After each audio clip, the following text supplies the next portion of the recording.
guy. He kept coming back to us and sitting at our table, and he came back to us when he thought we were leaving and said, I hope you guys have a good night. It was nice to meet you. They were aggressive. They wanted to start a conversation. It had nothing to do with actually wanting to talk to me or get to know me.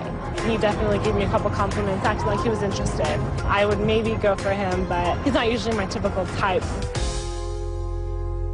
Well, women, maybe you need to watch out. Men are learning specific techniques to, well, some say to meet you, some say to get you into bed. Now, Nick and Scott are two instructors teaching guys how to break the ice, how to connect up with women. Now, some of the techniques are confidence boosting to guys, while other approaches might be seen as lowering the confidence of women. Now, when you walk in to a bar, a social situation, a party, somewhere, what's your attitude? Just to have fun. Usually at bars, I don't have in my head to meet a guy, because I don't seem to find quality guys at bars. Do you get hit on a lot when you're out socializing and you're not on a date? I actually don't get approached very often, I find. I found that night I got approached more than I usually would. Yeah, how about you? I get approached quite a bit, but it's usually the guys that approach you that you don't want to approach you. Exactly. Because those are the guys that have the nerve to approach you that have nothing good to say. That's very true. I'll get approached by the same thing, not by any guys I usually am interested in. Okay, so what works with you? What does interest you? Oh, somebody that's not drunk if I'm at a bar. You get that? Okay, so you want somebody vertical and not puking. That usually helps. What worked out of these guys that you met in the club? Telling a story, I guess. You guys made up stories to tell. They were based on true stories. Based on the real experiences. That's when we took them off into groups and taught them how to deliver those stories, and in a way that's interesting and attractive. Nick, what would be a really good way that you would approach one of these two? I would probably come in and either ask their opinion on something or just state an observation of something that might be interesting. Like? I mean, in the back of their minds, women will know that when I come over, it's not always just to get their opinion, but I'm trying to start a conversation in a sort of a neutral, non-threatening way. Their idea is a very good one. Men need to go to school to learn how to approach women. Okay, because they're just kind of polishing their game up, right? Yeah. Exactly. So they can present better. Right. Because you guys polish up to present. How long do you get ready before you go out? Hour.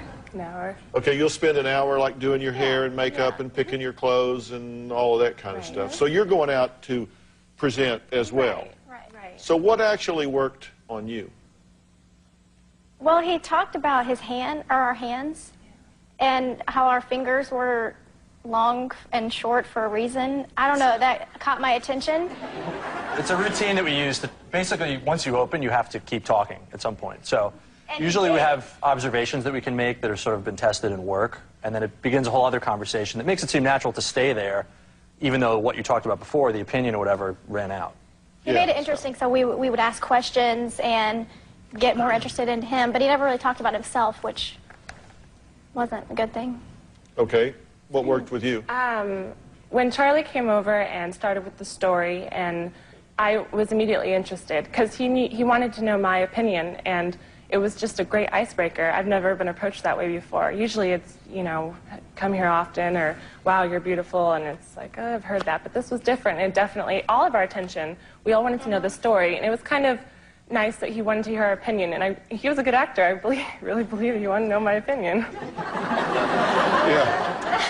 Okay, so that was kind of an aphrodisiac. You're like, and here's somebody that cares what I think. And exactly, and then afterwards, we start talking about other things, and he's broken the ice, and he's with us at that point, and we get into a good conversation. Okay, now, Amanda, how do you feel about these guys being polished up, actually having some training? I actually believe that you can have two different views on it. I think that it's good because they're actually making an effort. But on the other hand, it's not good because it's not natural.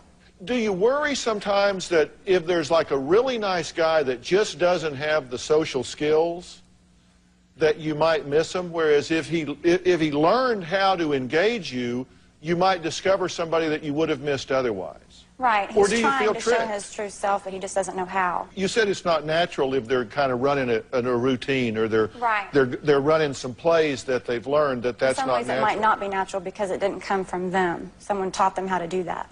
But didn't somebody teach y'all how to put your makeup on, how to choose clothes, how to conduct yourself as a lady? I mean, somebody invented the push-up bra for a reason, okay? It's like,